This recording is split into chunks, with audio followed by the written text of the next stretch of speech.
Hi friends, welcome to Samatva academy of science. આજે આપણે વાત કરવા માટે જઈ રહ્યા છે જે નીટનો ફિઝિક્સનો પેપર લેવાયેલો હતો રી એક્ઝામની અંદરના ભાગમાં. મારી પાસે પ્રશ્ન પેપર કોડ નંબર 80 છે, એટલે એ પ્રમાણેના ભાગમાં તમારા આન્સરને મેચ કરતા જજો.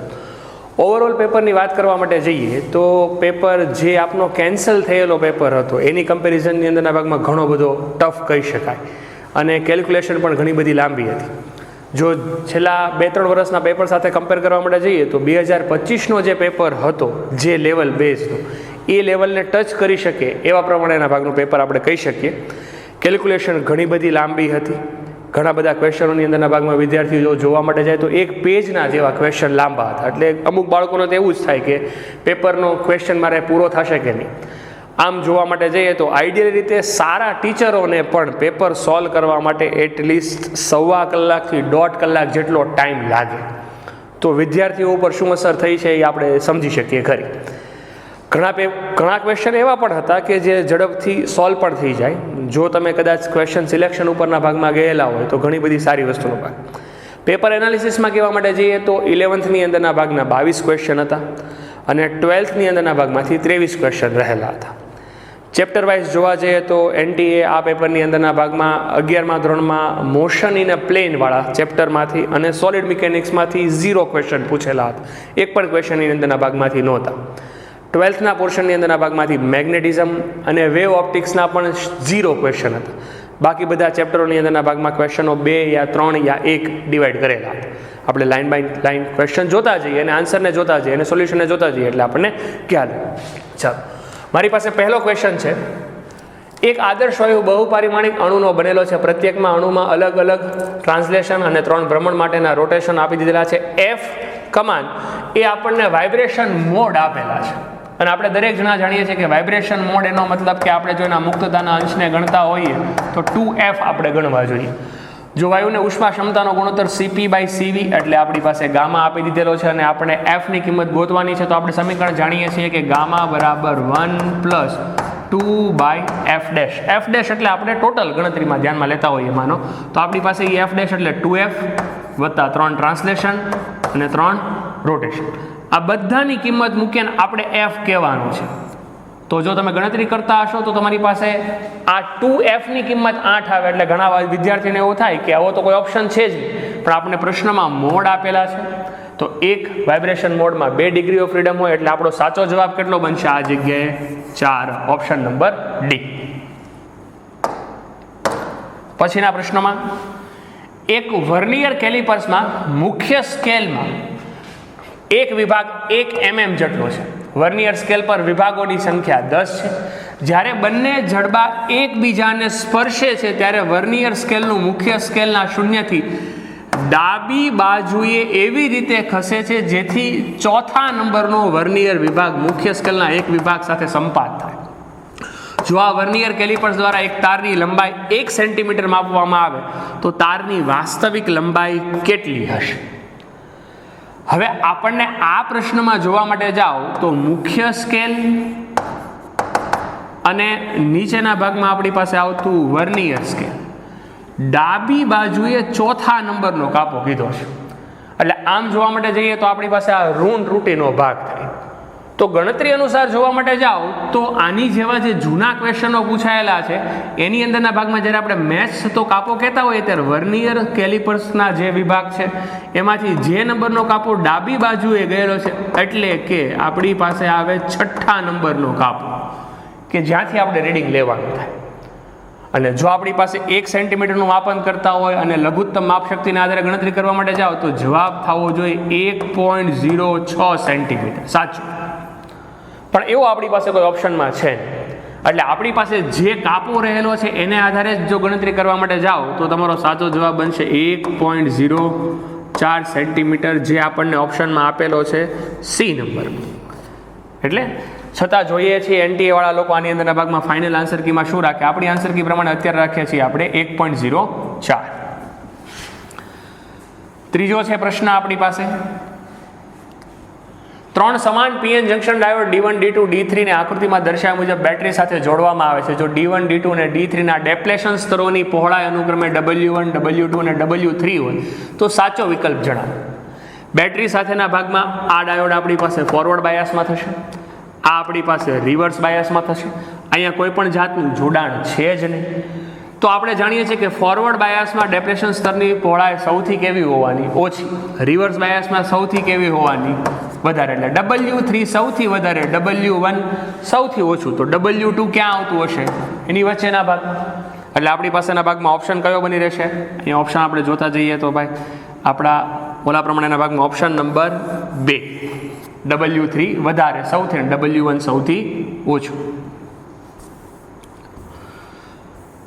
પછીનો પ્રશ્ન છે, એક પરિમાણમાં સરળ આવર્ત દોલકની વિચારણા કરો. કણનું દળ m છે, સ્પ્રિંગનો ગતિરાંક k આપી દીધેલો છે. એક નિશ્ચિત અને સ્પ્રિંગનું વિસ્તરણ x મીટર થાય છે. કણની ઝડપ v છે. xv સમતલ પર જો x ના વિધેય તરીકે v નો આલેખ એક વર્તુળ હોય તો સાચો વિકલ્પ પસંદ કરો. આપણે જાણીએ છીએ xv નો આલેખ એ હકીકતમાં વર્તુળ ન હોય, એ આપણી પાસે એક પરવલય ભાગ હોય. અહીંયા આપણે x લેતા હોઈએ, અહીંયા આપણે v લેતા હોય તો x નો કમ વિસ્તાર પ્લસ a અને માઇનસ a માં હોય, અને વેગમાં પ્લસ a ઓમેગા અને માઇનસ a ઓમેગા. પણ પ્રશ્નમાં કીધું છે એ વર્તુળ છે. હવે વર્તુળ ત્યારે જ શક્ય બને કે જો બંનેના કંપ વિસ્તાર સમાન, અને આ કંપ વિસ્તાર સમાન થવા માટે ઓમેગા કેટલો થવો જોઈએ? 1. આપણે જાણીએ છીએ કે ઓમેગા બરાબર √k/m થાય. હવે આ 1 છે તો એનો મતલબ થવું જોઈએ કે √k બરાબર √m. બંને બાજુથી વર્ગમૂળ કાઢો એટલે શું આવશે? k બરાબર m. Option number 1. પછીનો પ્રશ્ન છે, પરાવૈદ્યુતાંક ER ની કિંમત 9 આપેલી છે. નુકસાન રહિત પરાવિદ્યુત માધ્યમમાં પ્રસરણ પામતા એક તરંગ માટે સમીકરણ આપણને આપી દીધેલું છે. E0 કંપ વિસ્તાર છે, કે તરંગ સદિશ છે. તો નીચેના પૈકી કયો વિકલ્પ ખોટો છે? આપણી પાસે માધ્યમ આપી દીધેલું છે તો આપણે સૂત્ર જાણીએ છીએ n બરાબર c/v √ε/r. μr નથી આપ્યું તો આપણે એને લેતા નથી. 9 નું વર્ગમૂળ કાઢશું એટલે અહીંયા 3. c ની કિંમત 3 × 10⁸. આ બંને કેન્સલ. તો v બરાબર 10⁸ મીટર પ્રતિ સેકન્ડ આવે. આવો ઓપ્શન જે છે એ આપણી પાસે સાચો છે. હવે અહીંથી તમે લેમડા ગોતવા જાઓ તો v બરાબર f લેમડા. v ની કિંમત છે 10⁸. f ની કિંમત અહીંથી આપણને કેટલી મળશે ભાઈ? 10⁶. તો હકીકતમાં લેમડા કેટલો થવો જોઈએ? 100 મીટર. પ્રશ્નમાં આપ્યો છે 300 મીટર. એટલે આ વિકલ્પ કેવો છે? ખોટો છે. એટલે આપણા જવાબ પ્રમાણે જે આપણને કીધું છે ભાઈ કે કયો વિકલ્પ ખોટો છે, તો જવાબ કયો આવશે? Option number A.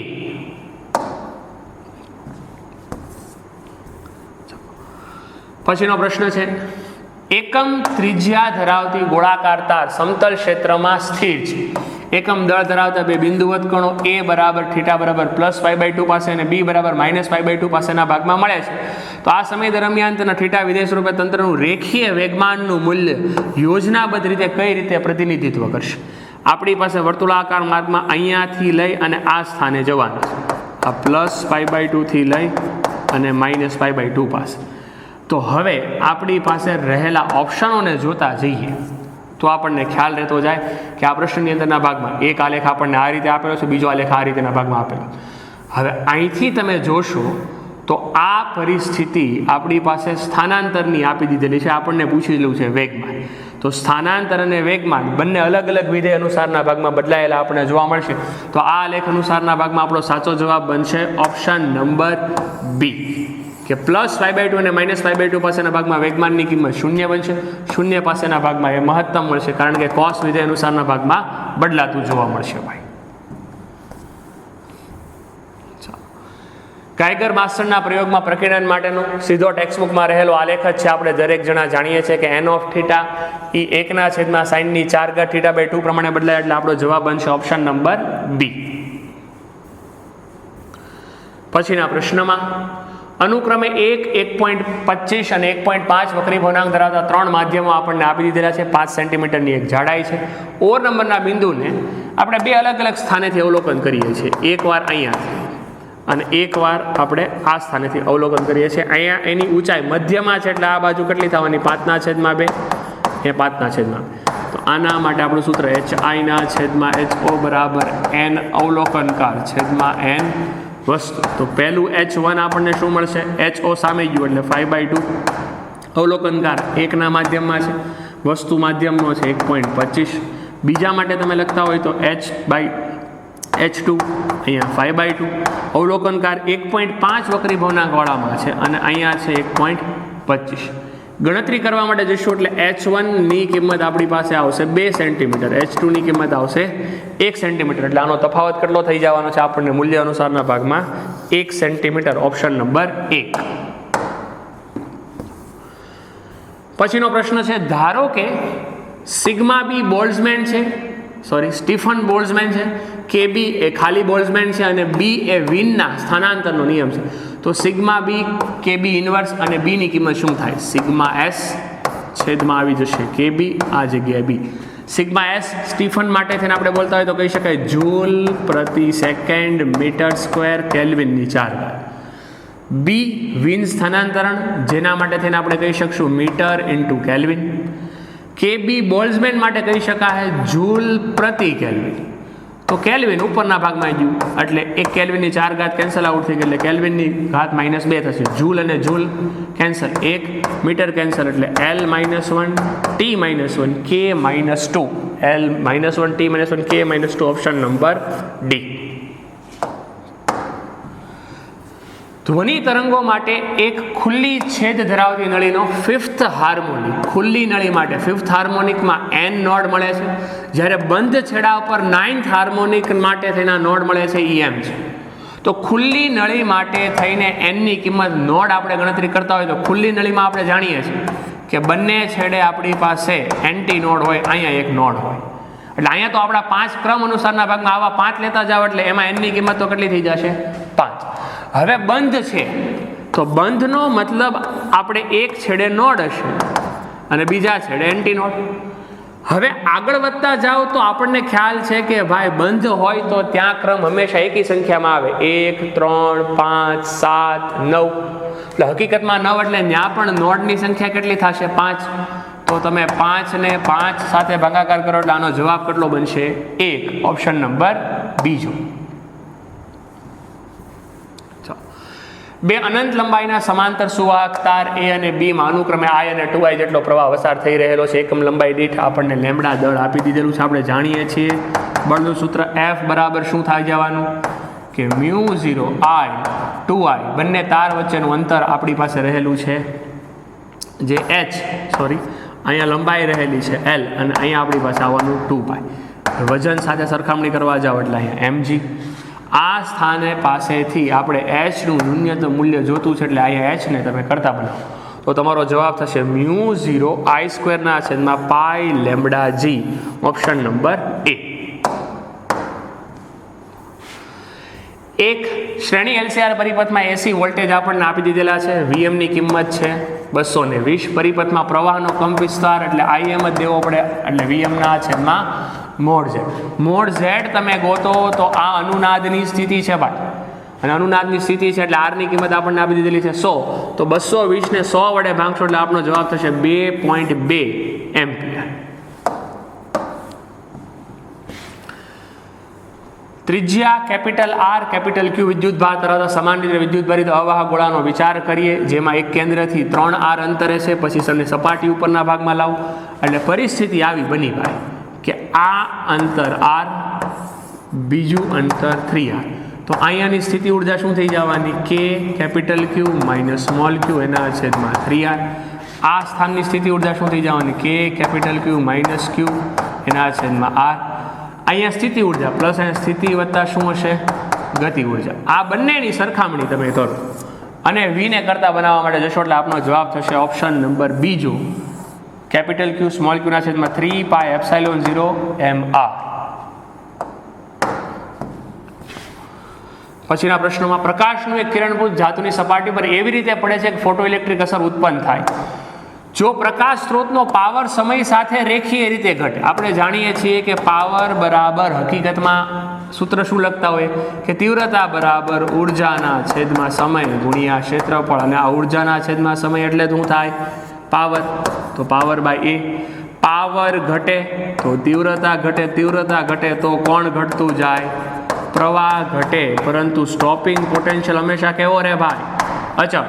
તો પ્રવાહ ઘટતો હોય, સ્ટોપિંગ પોટેન્શિયલ અચળ રહેતો હોય એવા ઓપ્શન તરફના ભાગમાં આપણે જઈએ તો આપણી પાસે ઓપ્શન બનશે ઓપ્શન નંબર ડી, કે જેમાં પ્રવાહ ઘટે છે પરંતુ સ્ટોપિંગ પોટેન્શિયલ સમય સાથે અચળ છે. સમાન દળ ધરાવતા બે ગ્રહો P1 અને P2 ની ત્રિજ્યા અનુક્રમે R1 અને R2 છે. R2 ની કિંમત R1/2 આપી દીધેલી છે. બંનેના નિષ્ક્રમણ ઝડપનો ગુણોત્તર આપણને કીધો છે V2/V1.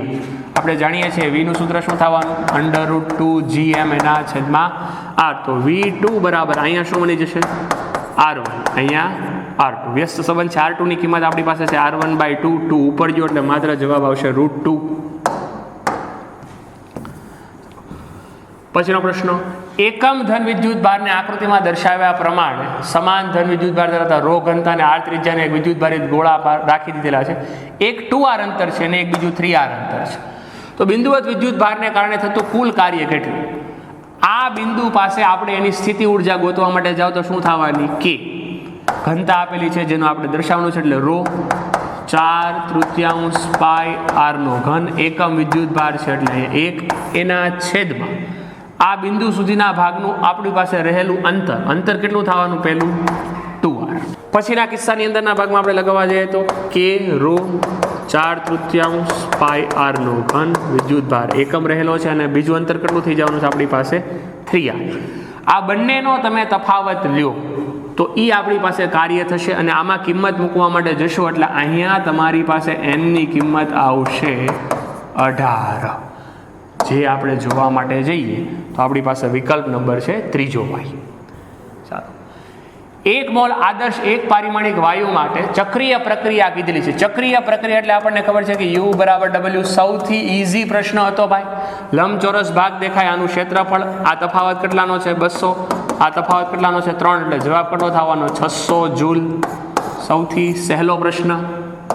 EMW માંથી સીધો પ્રશ્ન, માઇક્રોવેવ આપણને ખબર છે કે ખોરાકને ગરમ કરવા માટે. રેડી, એટલે P ની અંદરના ભાગમાં 2, P ની અંદરના ભાગમાં 2 જગ્યાએ. પછી કીધું છે UV કિરણો, તો પાણીના શુદ્ધિકરણ માટે. તેવો તો એક જ ઓપ્શન છે ભાઈ, બીજો. બીજા કોઈ મેચ કરવા જવાની જરૂર નથી. જો તમારું સિલેક્શન સારું હોય તો આ પ્રશ્ન સાચો પડવો જોઈએ. 50 મીટરની ત્રિજ્યા વર્તુળાકાર પથ પર ગતિ કરે છે થીટા ખૂણે. ઓપ્ટિમમ સ્પીડનું સૂત્ર આપણે જાણતા હોવા જોઈએ કે V = √RG tan θ. અહીંયા વર્ક કરી નાખો એટલે આ થઈ જશે 100. ત્રિજ્યા આપણને આપી દીધી છે 50, જેની કિંમત 10. અહીંયા tan θ, મીંડું કેન્સર એટલે tan ઇન્વર્સ 1/5. પછીનો પ્રશ્ન, એક સીધી રેખા પર ગતિ કરતા કણને વિચાર કરો. S of t આપણને આપ્યો છે, આલ્ફાની કિંમત 1 એટલે આ t² - 6t + ગામા એટલે 5. સરેરાશ ઝડપ કીધેલી છે. સરેરાશ ઝડપ એટલે આપણને ખબર છે કે ભાઈ અંતિમ ઓછા પ્રારંભિક છેદમાં અંતિમ ઓછા પ્રારંભિક. સ્થાનાંતરમાં કિંમત મૂકવાની, વિકલન કરવાની કાંઈ જરૂર છે નહીં. આમાં તમે કિંમત મૂકવા જાઓ એટલે પહેલામાં અહીંયા થઈ જશે 36 + 5. પછી 0 મૂકો એટલે 0, 0 અને 5. આ 5 ને આ 5 તો કેન્સલ, એટલે સરેરાશ ઝડપ પણ કેટલી મળશે ભાઈ, 0. પછીના પ્રશ્નમાં, એક બિંદુવત વિદ્યુત ભાર કેપિટલ Q ને ધન ગોળા પર સુવાહક અંદરના પોલાણમાં રાખવામાં આવેલો છે. કેપિટલ Q અહીંયા જગ્યાએ છે. આકૃતિમાં ABC બિંદુ આપી દીધેલા છે. B અને C નંબરના બિંદુનું અંતર આપણને ગોળાના કેન્દ્રથી સમાન કહી દીધેલું છે. આ Q વિદ્યુત ભારને કારણે A પાસે ક્ષેત્ર મળશે એટલે EA = 0. પરંતુ આના કેન્દ્રથી તમારી પાસે જે અંતર છે ઘનગોળાના કેન્દ્રથી એ સમાન અંતર રાખી દીધેલા. એનો મતલબ B અને C પાસેના વિદ્યુત ક્ષેત્ર કેવા મળશે, એક સમાન. એવો એક ઓપ્શન છે આપણી પાસે.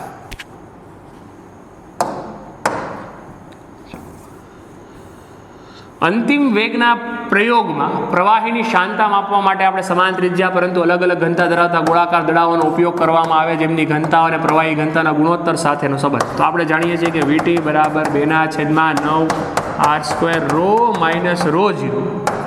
આ જગ્યાએ G અને અહીંયા η. અહીંથી તમે ρ ને કોમન લઈ લો તો VT ચલે છે હકીકતમાં ρ/ρ0 - 1. પ્રશ્ન અનુસાર આપણે હું આને સિગ્મા છેદમાં ρ લખીશ, કારણ કે પ્રવાહી માટે એને ρ કીધેલું છે, પદાર્થ માટે સિગ્મા કીધું. હવે આ જ્યારે 1 થઈ જાય ત્યારે VT કેટલો હશે, 0. આ 1 કરતાં એસે જાય એટલે VT ઋણ થવાનું, પણ આ 1 કરતાં વધારે જશે. તો આનો મતલબ એમ કે આપણને આપી દીધેલા બધા ઓપ્શનોમાં જ્યારે એ 1 હશે ત્યાંથી આલેખ શરૂ થવો જોઈએ. એટલે જવાબ કયો બનશે આપણી પાસે? વિકલ્પ નંબર ડી. કારણ કે ઋણમાં તો આપ્યો જ નથી, હજી તમે આગળ જાઓ તો અહીંયા વી ઋણમાં થાય. એટલે સાચો જવાબ બનશે આપણી પાસે ચોથા નંબર પર ડી. લેમ્ડા તરંગ લંબાઈના પ્રકાશનું કિરણ 3 અલગ અલગ ફોટો ઇલેક્ટ્રિક કોષોમાં 1, 2, 3 પર આપાત થાય છે, જેમની થ્રેશોલ્ડ તરંગ લંબાઈ આપી દીધેલી. આપણે આપાત કરીએ એ લેમ્ડા છે ભાઈ. આપણે જાણીએ છીએ કે એફની કિંમત F0 કરતાં વધારે હોવી જોઈએ અને લેમ્ડાની કિંમત લેમ્ડા 0. તો આ પરિસ્થિતિ અનુસારના ભાગમાં જોવા માટે જાઓ તો પહેલી શરત આપેલી છે કે લેમ્ડા 1 ની કિંમત લેમ્ડા, આ થ્રેશોલ્ડ છે ભાઈ. આ આપણે આપાત કરીએ તો પહેલામાં તો ફોટો ઇલેક્ટ્રિક અસર થાય જ નહીં, એટલે V1 કેવો બની જશે? 0. બીજામાં લેમ્ડા વધારે છે, ત્રીજામાં તો ઘણો બધો વધારે છે, એટલે ત્રીજાનું પોટેન્શિયલ વધારે, બીજાનું ઓછું અને પહેલાનું 0. એવો એક વિકલ્પ છે, વિકલ્પ નંબર ડી આપણી પાસે. આકૃતિમાં દર્શાવ્યા મુજબ સ્મોલ r ત્રિજ્યાના વર્તુળાકાર ગૂંચળામાં પ્રવાહ. આમાં સમીકરણ શું આવશે? μ0I θ/4πr. ઘણા 2r કર્યું હોય એટલે ભૂલ પડી શકે ભાઈ. થીટાની કિંમત લેવાની છે પાઈ. પ્રવાહ અહીંયાથી આવે છે તો બંનેમાં પ્રવાહનું વિભાજન થશે, કારણ કે પ્રશ્નમાં કીધું છે આના કરતાં આનો અવરોધ કેવો છે? અડધો છે. તો આ બાજુના ભાગનો પ્રવાહ કેટલો થવાનો? 2I0/3. આ બાજુનો પ્રવાહ કેટલો થવાનો? I0/3. બંનેની કિંમત અહીંયા મૂકીએ તો આનું ચુંબકીય ક્ષેત્ર વધારે, આનું ઓછું, પરસ્પર વિરુદ્ધ પ્રવાહ પસાર થઈ રહ્યા છે. O બિંદુ પાસે મળતા ક્ષેત્રની દિશા ઉલટી હશે. બંનેની બાદબાકી કરો એટલે સાચો જવાબ થાય μ0I/12r. કેપિટલ M દળનો એક કણ x અક્ષ ઉપરના ભાગમાં x બરાબર 0 થી x બરાબર L સુધી ગતિ કરે છે. વક્રી ભૂર્ણાંક અંતર સાથેના ભાગમાં આપણને આપેલ. તો આપણે જાણીએ છીએ કે ભાઈ F × dx, આ જગ્યાએ μ જેની કિંમત આપણી પાસે છે μ0 - આલ્ફા, અહીંયા m g અને dx સંકલન કરવાનું છે 0 થી લઈને ક્યાં સુધી? L સુધી. સંકલન કરીશું એટલે μ0x - આલ્ફા x²/2 0 થી L અને અહીંયા mg આમ. ચાલો હવે અહીંયા તમે લિમિટ મૂકો તો μ0L - આલ્ફા L²/2 અને આ જગ્યા એમ છે. પણ આલ્ફાની કિંમત આપણને ક્યાંથી મળે? તો કે અહીંયા કીધું છે કે ભાઈ જ્યારે L પાસે પહોંચો ત્યારે આ 0 છે, તો 0 બરાબર μ0 - આલ્ફા L. તો આલ્ફા ભાઈ થઈ જાય μ0/L. અહીંયા મૂકી દો ભાઈ, μ0/L, એક L કેન્સલ, તો 1 - 1/2. એટલે સાચો જવાબ શું થશે? 1/2 μ0 mg અને L. તો આપણી પાસે એ n ની કિંમત થઈ જશે 1/2, ઓપ્શન નંબર 3. સૌર મંડળમાં વર્તુળાકાર કક્ષામાં આપણે જાણીએ છીએ કેપ્લર ગતિનો ત્રીજો નિયમ t² ચલે છે r નો ઘન. તો આ જવાબ શું થઈ જાય? t ચલે છે r⁵3/2. ઇઝી પ્રશ્ન ભાઈ. ત્રિજ્યા કેપિટલ R, દળ કેપિટલ M ધરાવતા એક ઘનગોળામાં A ને એક બિંદુવત વિદ્યુત ભાર અને એના કરતાં ઓછું દળ ધરાવતી ઓછી ત્રિજ્યા ધરાવતા સાથે જોડવામાં આવે છે. જડત્વની ચાક માત્ર એકવાર આ અક્ષને અનુલક્ષીને એકવાર આ અક્ષને અનુલક્ષી. તો કે આ ગોળા માટે કેટલી થાય? 2/5 કેપિટલ mr². આના માટે કેટલી થઈ જશે? 2/5 સ્મોલ r². અને બંનેના કેન્દ્ર વચ્ચેનું અંતર તમે લેતા હો તો આ દળ થઈ જશે m (r) વત્તા કેપિટલ R નો. અહીંયા એ પરિસ્થિતિનો ભાગ બદલાઈ જવાનો છે ભાઈ કે 2/5 small mr², 2/5 m capital R² વત્તા કેપિટલ M કૌંસની અંદરના ભાગમાં r + સ્મોલ r નો સ્ક્વેર. બંનેની જડત્વની ચાક માત્રાની તમે બાદબાકી કરવા માટે જશો તો IA - IB નો જ આપણો સાચો જવાબ શું થઈ જવાનો છે ભાઈ? Small m - capital M capital R + small r આખાનો વર્ગ, ઓપ્શન નંબર 1.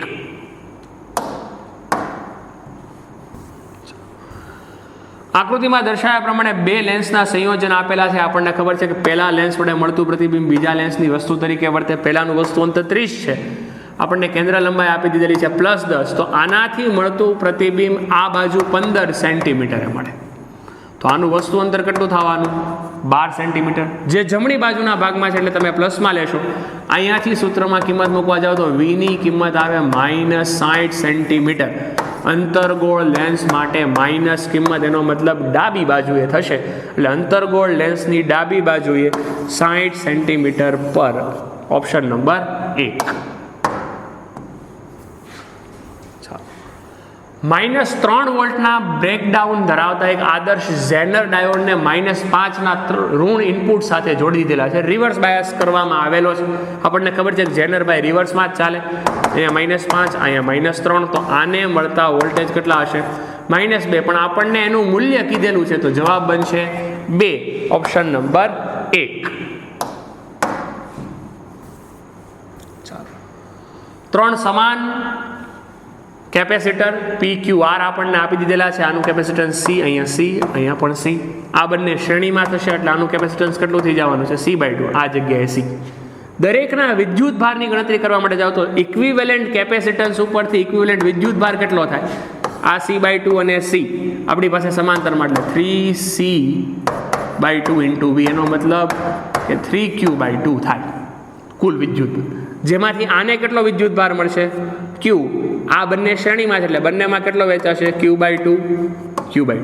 હવે આની ઉર્જા અને છેદમાં કુલ ઉર્જાની ગણતરી કરવાની છે.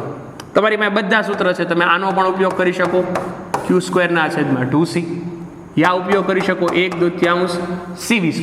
જ્યારે ટોટલની વાત કરો ત્યારે ટોટલમાં ઇક્વિવેલન્ટ કેપેસિટન્સ લેવાનું. બધી જ કિંમત મૂકો, ગણતરી કરશો, જવાબ આવશે 1/6. Option number 3. મર્યાદિત અવરોધ ધરાવતું એક સુવાહક XY સમતલમાં રાખી દીધેલું છે, જે A = A0 sin ωt ના ભાગથી બદલાય છે. આપણને વિદ્યુત ક્ષેત્ર A = A0 1 sin ωt થી આપી દીધું છે. આપણને ગોતવાનું કીધું છે પાવર. આપણે સૂત્ર જાણીએ છીએ E²/R. હવે EMF નું સૂત્ર શું જાણતા હોઈએ આપણે? -N/dφ/dt. ફાઈનો મતલબ શું થઈ જવાનો? B × A. A ની કિંમત આપણને આપેલી છે A0 + A0 sin t. આનું વિકલન કરો એટલે A0 તો જતું રહેશે. અહીંયા શું બનશે? A0 sin નું શું થઈ જાય? cos t. માઇનસ નિશાનીને આપણને આગળ માઇનસના ભાગમાં છે, પણ વર્ક કરવાથી કંઈ વાંધો નથી આવવાનો. તો હકીકતમાં P ચલે છે cos² θ, એટલે t નો સંબંધ થાય આપણી પાસે. અને cos² θ નો સંબંધ થતો હોય તો આપણી પાસે આપી દીધેલા ઓપ્શનો અનુસારના ભાગમાં કયો ઓપ્શન મેચ થશે ભાઈ? કે 4 વિકલ્પો અનુસાર આપણો વિકલ્પ કયો બની જવાનો ભાઈ? તો કે cos વાળો એક જ છે, એટલે પહેલા નંબરનો ઓપ્શન એ આપણી પાસે બનશે. કારણ કે cos θ માં આપણને ખબર છે કે 0 હશે ત્યારે મહત્તમ, π/2 એ 0, પછીના ભાગમાં π, ત્યારના ભાગમાં ફરી પાછું મહત્તમ. બે પરિપથો A અને B ને ધ્યાનમાં લેવાના છે, જેમાં આ બંને અવરોધો શ્રેણી જોડાણમાં છે ભાઈ. શ્રેણી જોડાણ એટલે બંનેનો તમે સરવાળો કરશો એટલે અહીંયા માત્ર આવશે 2R0. એમાં આલ્ફા ડેલ્ટા ટી થી આ કેવું રહેવાનું છે? સ્વતંત્ર. એટલે IA અચળ રહેશે. હવે આવા વિકલ્પોની અંદરના ભાગમાં જો આપણે જોવા માટે જતા હોઈએ તો એવા આપણી પાસે વિકલ્પોમાં બે વિકલ્પો છે ભાઈ, C અને D, કે જેમાં IA અચળ છે. હવે આ બંનેમાંથી તો કે આ સમાંતર જોડાણમાં છે. સમાંતર જોડાણમાં આપણે જાણીએ છીએ કે આપણે આ ગણતરીમાં ધ્યાનમાં લેતા હશું કે R0 alpha delta T plus 1/R0 minus R0 alpha delta T. તો આ પ્રશ્નમાં આપણી પાસે આલ્ફા ડેલ્ટા ટી આવવાનું છે, એ પણ સ્ક્વેરના ફોર્મમાં. સ્ક્વેરના ફોર્મની અંદરના ભાગમાં આવી જશે એટલે આપણે કહી શકીએ કે આ પરિસ્થિતિમાં એ તાપમાન પર આધાર રાખે છે. અને પ્રશ્નમાં કીધેલું છે કે તાપમાનમાં વધારો કરીએ, તાપમાનમાં વધારો થશે એટલે અવરોધની અંદરના ભાગમાં આ બધું છેદમાં છે, એટલે અંશમાં આપણી પાસે ગણતરી કરવા માટે જતા જશો એટલે અવરોધ શું થશે? ઘટશે. એટલે પ્રવાહમાં શું થવાનો છે? વધારો. એટલે IB વધશે. એટલે સાચો જવાબ બનશે આપણી પાસે D. IA અચળ અને IB વધશે. આકૃતિમાં દર્શાવ્યા પ્રમાણે આપણને એક બોબ આપી દીધેલું છે, અહીંયાનો વેગ છે ભાઈ. તો આપણે સૂત્ર જાણીએ છીએ કે V = √2gh. તો h ની કિંમત આપણી પાસે થશે 5 મીટર. એકદમ સહેલો પ્રશ્ન. પછીના 34મા નંબરના પ્રશ્નની અંદરના ભાગમાં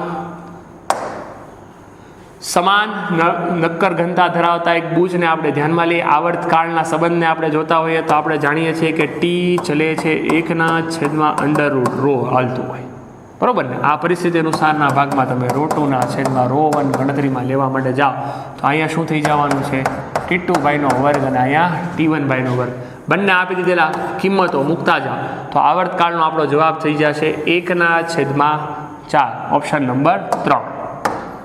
ચાલો, એક આદર્શ વાયુ સરેરાશ મુક્તપથનો પ્રશ્ન આપણી પાસે છે. તો લેમ્બડા બરાબર h/√2n પાઈ d². આપણને n પૂછ્યું છે તો n ચલે છે 1/લેમ્બડા અને d². ગુણોત્તરમાં NA અને NB નો ગુણોત્તર તમે લેવા માટે જશો તો અહીંયા NA બરાબર 1/2 NB, ઓપ્શન નંબર C. પછી ન્યુક્લિયસનો પ્રશ્ન છે. પ્રક્રિયક નિપજના દળ આપણને આપી દીધેલા છે. આપણે જાણીએ છીએ કે Q એનો મતલબ Δ_mc². દળ શક્તિ તમે લેતા જાઓ, 931.5 સાથેનો ગુણાકાર કરતા જાઓ એટલે આનો જવાબ આપણી પાસે થઈ જશે 3726, ઓપ્શન નંબર ડી. L લંબાઈ સ્મોલ r ત્રિજ્યા ધરાવતા સોલેનોઇડનો વિચાર કરવા માટે જઈએ. સોલેનોઇડ માટેનું ઇન્ડક્ટન્સ કહેવાનું છે. સોલેનોઇડના ઇન્ડક્ટન્સનું સૂત્ર શું થાય? μ0n² A/L. પણ આપણે એકમ લંબાઈ દીઠ સ્મોલ n કીધું છે એટલે અહીંયા લંબાઈ વડે ગુણો, લંબાઈ વડે ભાંગો. અહીંયા μ0n²/L², ક્ષેત્રફળ એટલે πr². તો સાચો જવાબ શું થઈ જશે? μ0n²/r² × L તો ભૂલવાનો નથી ભાઈ, એટલે સાચો જવાબ બનશે μ0πn²r²L, ઓપ્શન નંબર 4. 38મા નંબરનો પ્રશ્ન. નીચેનામાંથી કયા માપન માટે સૂચક સુધારણા ઇન્ડેક્સ કરેક્શનની જરૂર પડે? જો આમ તમે સમજવા જાઓ તો ઇન્ડેક્સ એટલે રિફ્રેક્ટિવ ઇન્ડેક્સ, વક્રી પૂર્ણાંક થાય ને, એવો એક જ ઓપ્શન મારા ખ્યાલથી બને છે. જે ઓપ્ટિકલ બેન્ચ એટલે લેન્સ કિરણ પ્રકાશ શાસ્ત્રની અંદરના ભાગનો કામમાં આવી શકે, પ્રેક્ટિકલ સ્કિલ બેઝ પ્રશ્નમાં. કેપિટલ R ત્રિજ્યા ધરાવતા ધાતુના ગોળાનું ΔT જેટલું તાપમાન રેખીય પ્રસરણ આલ્ફા આપી દીધેલો. તો કદનો વધારો ΔV બરાબર 4/3 πr². અહીંયા આવશે 3α. ગામાની કિંમત અહીંયા ΔT 3 અને 3 કેન્સલ. જવાબ બનશે 4πr3 ΔT, ઓપ્શન નંબર બીજો. એક ફોટોન અને ઇલેક્ટ્રોનને 20 ઇલેક્ટ્રોન વોટ ઉર્જા ધરાવતા મુક્ત અવકાશમાં ગતિ કરે છે. ઇલેક્ટ્રોનના રેખીય વેગમાન p અને ફોટોનના રેખીય વેગમાન ph નો ગુણોત્તર શું થાય? ચાલો, ઇલેક્ટ્રોન માટે આપણે સૂત્ર શું લખશું? √2me. ફોટોન ભાઈ માટે શું સૂત્ર લખી શકીએ આપણે? h/λ. હવે લેમ્બડા વાળા ભાઈની કિંમત આપણને ખબર છે કે hc/e લખી શકાય. આ કિંમત આપણે અહીંયા મૂકીએ, h કેન્સલ આઉટ થઈ જશે. c ની કિંમત, વીજભારની કિંમતને દળ આપણને આપ્યું છે. બધી જ કિંમતો મૂકશો એટલે આપણો જવાબ આવશે એક્ઝેક્ટલી 225, ઓપ્શન નંબર બી. ધારો કે એક ઇલેક્ટ્રોન હાઇડ્રોજન પરમાણુની ઉત્તેજિત સ્થિતિમાં √25.6 × 10⁵ વેગથી પરિભ્રમણ કરે છે તો તેની કક્ષાની ત્રિજ્યા શું થાય? આપણે જાણીએ છીએ કે વેગ માટે 25.6 × 10⁵ અને સામે 2.2 × 10⁶ Z/n હાઇડ્રોજન છે એટલે આ તો એક. અહીંથી તમે n ની કિંમત ગોતો એટલે તમારી n ની કિંમત અંદાજિત આવશે 4.4 ની આસપાસના ભાગની. અંદાજિત મૂલ્ય આપણે કહીએ છીએ કારણ કે સામે 2.2 આપણે લીધેલું છે. ત્રિજ્યા માટે થઈને સૂત્ર શું થઈ જશે? 0.53 n²/z. આ કિંમત અહીંયા મૂકો તો આપણું અંદાજન મૂલ્ય જે છે ને એ 10.34 × 10⁻10 મીટર આવે. હવે અહીંયા 10⁻9 કીધું છે, એકાદું મીંડું ઉડાડી દો એટલે જવાબ થઈ જાય 1.034. એટલે x ની નજીકનું મૂલ્ય કેટલું મળશે? 1. બે સમાન પ્રેરકને અલગ અલગ ગોઠવણી P અને Q માં આપણને આપી દીધેલું છે. A અને B વચ્ચેનું EMF કીધું છે ભાઈ. આકૃતિમાં જોજો, ઘણાએ ભૂલ કરી દીધેલી છે કે આ બે શ્રેણીમાં એટલે 2L કરી નાખ્યો હોય, આ સમાંતર એટલે L/2. અહીંયા L/2 થાય પણ A બિંદુ અને B બિંદુ અહીંયા આપ્યું છે એટલે માત્ર એક જ ઇન્ડક્ટર આવે. તો EMF ની તમે જ્યારે ગણતરી કરતા હોય ત્યારે આ બંનેનો ગુણોત્તર લેવા માટે જશો એટલે સાચો જવાબ શું થશે? ઓપ્શન નંબર સી, બગડે 2. સમોષ્મી પ્રક્રિયામાં ગામાનું મૂલ્ય આપણને આપી દીધેલું છે. પ્રક્રિયામાં વાયુ દ્વારા થતું કાર્ય W બરાબર μr∆T/γ-1 1 મોલ R ની કિંમત 8.3, તાપમાન તફાવત 10, ગામા ભાઈની કિંમત 5/3 - 1. ગણતરી કરો એટલે આપણો જવાબ આવશે 124.5 જૂલ. આકૃતિમાં દર્શાવ્યા પ્રમાણે P અને Q નંબરના બિંદુ આપણને આપી દીધેલા છે. દબાણના તફાવત, પ્રવાહી વહનનો દર, સીધું સમીકરણ જો યાદ હોય તો Q બરાબર A1 A2 √2 P1 minus P2 ના છેદમાં row A1 square minus A2 square. બધી જ કિંમત આપેલી છે, કોઈ એકમમાં ફેરફાર કરવાની પણ જરૂર નથી કારણ કે આ સેન્ટીમીટર સ્ક્વેરમાં છે, સેન્ટીમીટર ઘનમાં જ માગ્યું છે. આ જૂનો PYQ પ્રશ્ન જ છે, સેમ S2S એ પ્રમાણે પૂછાયેલો છે એટલે આનો જવાબ બનશે આપણી પાસે 400, ઓપ્શન નંબર C. એક પાતળી આડી ડિસ્કને નિશ્ચિત કેન્દ્ર O માંથી પસાર થતી ઊભી ધરીની આસપાસ પરિભ્રમણ કરવામાં આવે છે. જો તકતી હવે આ બિંદુને અનુલક્ષીને જ તે ભ્રમણ કરે છે તો તમે A પાસે આવો, B પાસે આવો, જડત્વની ચાક માત્રા હંમેશા અહીંયાથી જ આવશે, L બરાબર I ઓમેગા. આ અંતર બદલાવાનું નથી આ કોઈથી ભાઈ. એટલે જડત્વની ચાક માત્રાના અનુસારના ભાગમાં કોણીય વેગમાનની ગણતરી કરવા જાઓ તો ઓમેગા અચળ, I અચળ, એટલે બંનેનો ગુણોત્તર લેતા જવાબ શું આવશે? A. તમે આ સૂત્ર લગાડતા હો તો તમારી ભૂલ છે કે mr² ઓમેગા આ સૂત્ર નહીં લાગે. જો આપણને ભ્રમણના સ્થાન બદલાવે તો આ લાગે, પણ ભ્રમણનું સ્થાન તો જ કીધું છે ભાઈ. એટલે આનો સાચો જવાબ આપણી પાસે બનશે 1, ઓપ્શન નંબર B. તો આ આપણી પાસે ફિઝિક્સના 45 પ્રશ્ન પૂર્ણ. આઈ હોપ કે તમારો બધાનો પેપર સારો ગયો છે. રિઝલ્ટ માટે all the best. Thank you.